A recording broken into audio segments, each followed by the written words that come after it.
We made up a little short videotape in the shop a couple of weeks ago just to kind of show the assembly process. So here we are out in the shop getting ready to go through the assembly. Here's several of these motors mounted, just resting up on their fans right now, waiting to be assembled.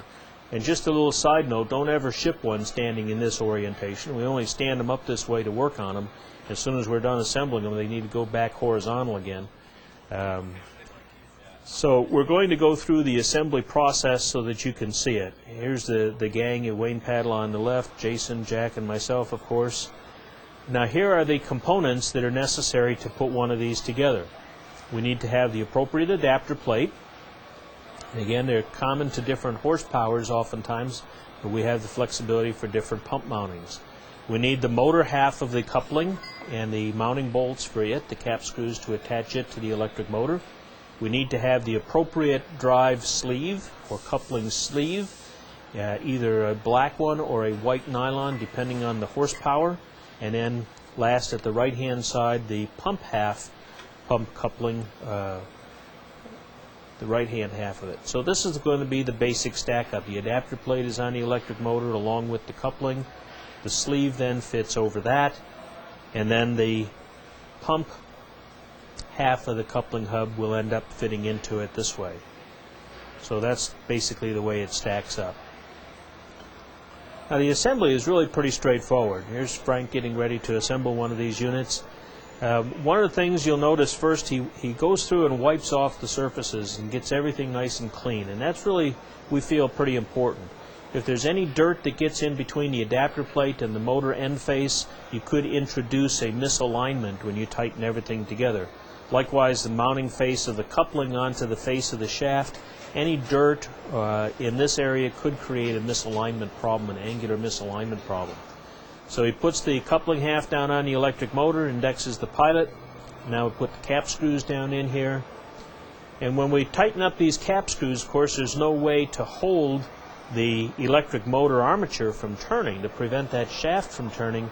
So the solution is an impact wrench that will introduce enough torque to tighten the fasteners properly without spinning that electric motor shaft around in the process.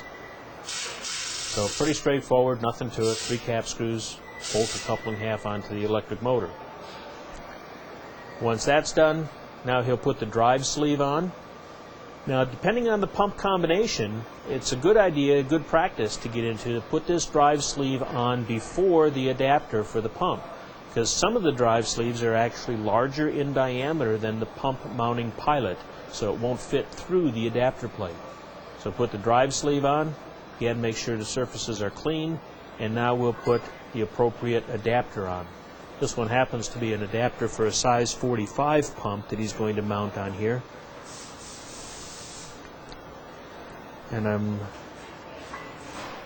so we set this down on, and you can see it's a very tight tolerance. It's not really a press fit, but if it's the least bit cocked, it won't fall right in place either. Once he gets it down on flat, then he can rotate it and align the bolt holes, put the cap screws in to secure the adapter plate to the electric motor. Now the electric motor will have multiple drillings in the end bell, and of course we'll have some multiple drillings in the adapter plate as well.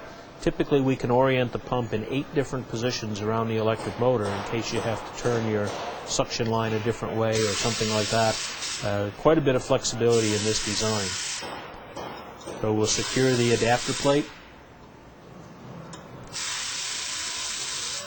And then we have basically an MAC unit assembled. If you ordered it as an MAC, this would be the final step. You would attach the remaining pieces, the pump half of the coupling and so on, to the unit in a bag like this, and I would ship it out to you as a MAC unit, an MAC unit. If you're going to assemble a pump, then the next thing we have to do is measure the pump gap, coupling gap.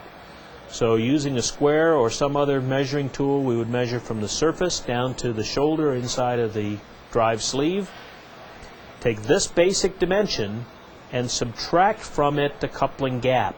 Typically I think it's 1/4 of an inch or thereabouts that we subtract off. But double check that in your data sheet. When you assemble this, then you would slide the coupling back and forth on the pump to get to that dimension. When it's properly tightened up on the pump drive shaft, the face of the coupling from the mounting face of the pump should be this gap setting. If we do that, we know that the end play is going to be set properly. Now we can just bring the pump over, slip the pump right down onto it, and you'll see that this really works quite well as a blind assembly. He doesn't have to do anything terribly special to get this to fit right in. You know, those of you that have worked with Lovejoy couplings and other kinds of couplings, sometimes it can be a bear just to get it to line up and fit together right. Just this falls right into place very nicely. A nice blind assembly. Put the pump mounting bolts on it, and then you've got your completed close coupled motor pump group. Now, one thing we didn't mention earlier is you can also order these with damping rails mounted to the electric motor. In the data sheet is an option that you can specify that will put the damping rails on if that's an option that you need to have for your installation. So there it is. That's all there is to it. Now you can order the units like this from us, either as the Mac units, as a complete close coupled motor pump group, or you can buy all the individual pieces, stock all the individual pieces, and assemble them yourself in your own distributorship. You see, there's really nothing to it.